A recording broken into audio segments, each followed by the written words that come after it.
बीते 12 अगस्त को मध्य प्रदेश के सागर में 100 करोड़ रुपए से 1102 एकड़ में बनने वाले सतगुरु रविदास जी के मंदिर का शिलान्यास प्रधानमंत्री नरेंद्र मोदी ने कर दिया। लेकिन इस दौरान भारतीय जनता पार्टी, मध्य प्रदेश के मुख्यमंत्री शिवराज सिंह चौहान और खुद प्रधानमंत्री नरेंद्र मोदी का ब्राह्मणवादी चेहरा सामने आ गया।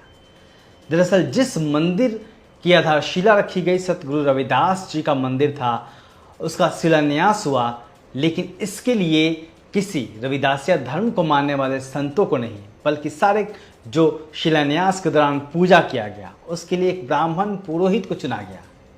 यह तब हुआ जबकि उस वक्त में इस समाज के और इस रविदासिया धर्म के तमाम संत मौजूद थे, लेकिन साफ है कि उन्हें महज दिखाने के लिए मंच पर बुला लिया गया। इसको लेकर रविदासिया समाज के लोगों के बीच में खासा गुस्सा है। एक जो दूसरी बात है जिसको लेकर लगातार चर्चा चल रही है वह यह है कि इस मंदिर के लिए सागर को चुना गया, और यह सागर का जो चुनाव हुआ है वह रविदासिया धर्म से जुड़े हुए लोगों के समझ में नहीं आ रहा है, क्योंकि रविदासिया धर्म का और सतगुरु रविदास का सागर से कोई बहुत ऐसा कोई जुड़ाव नहीं है, ऐसा कोई लिंक नहीं है कि सागर को विशेष करके इसके लिए चुना गया। दरअसल यह सारा आयोजन राजनीति और प्रदेश में सत्ता वापसी को ध्यान में रखकर किया गया है। बीते 5 महीनों में प्रधानमंत्री नरेंद्र मोदी 12 अगस्त को 5वीं बार मध्य प्रदेश पहुंचे थे। इससे पहले मोदी अप्रैल में 2 बार, जून में 1 बार और जुलाई में 1 बार योजनाओं के शिलान्यास के लिए मध्य प्रदेश आए थे।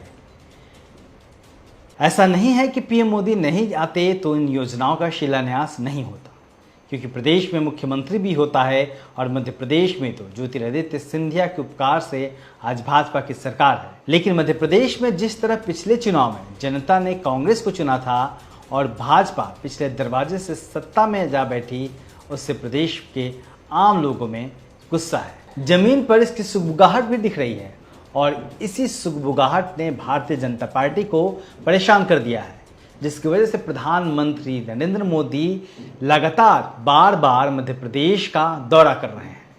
वही प्रधानमंत्री हैं जिन्होंने मणिपुर जाना एक बार भी जरूरी नहीं समझा, जिन्होंने मणिपुर में कत्लेआम होता रहा और बयान भी 2 महीने बाद दिया। ऐसा इसलिए है क्योंकि हिमाचल प्रदेश में भारतीय जनता पार्टी हार चुकी है, कर्नाटक में उसे हार का मुंह देखना पड़ा। ऐसे में प्रधानमंत्री नरेंद्र मोदी और भारतीय जनता पार्टी अब एक और चुनाव में हार बर्दाश्त नहीं कर पाएंगे। इसलिए सारा जोर अब मध्य प्रदेश में है, क्योंकि मध्य प्रदेश कहीं ना कहीं भाजपा खुद को पीछे मान रही है। अब सवाल यह उठता है कि सतगुरु रविदास का मंदिर सागर जिले में ही क्यों? इसकी भी अपनी एक वजह है। रिपोर्ट के मुताबिक सागर जिले में दलितों का वोट 12% है।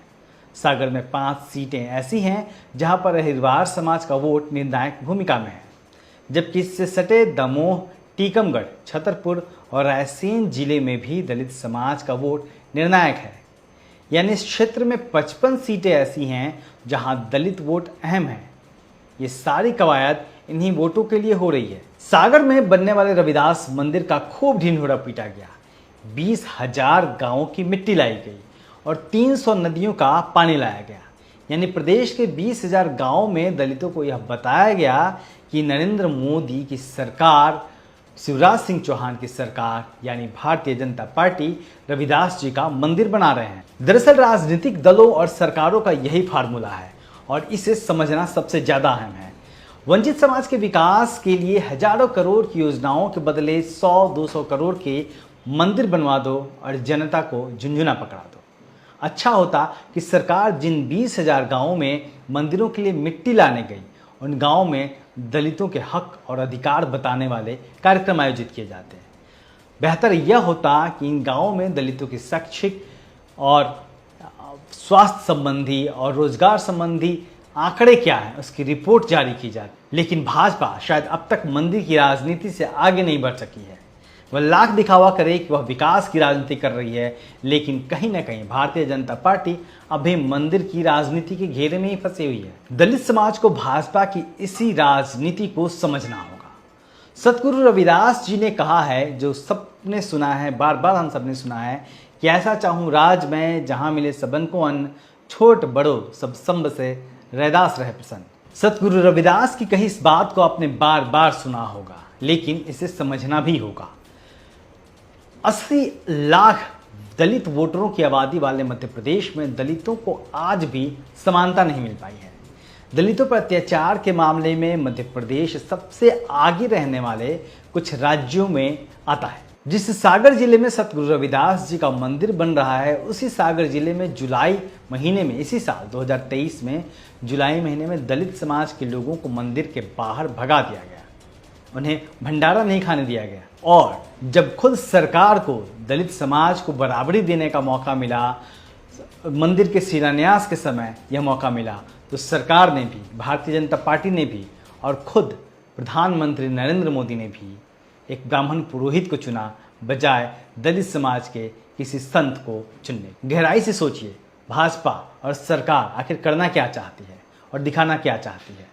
मंदिर जरूरी है कि सम्मान जरूरी है? देखते रहिए दलित दस्तक। जय भीम।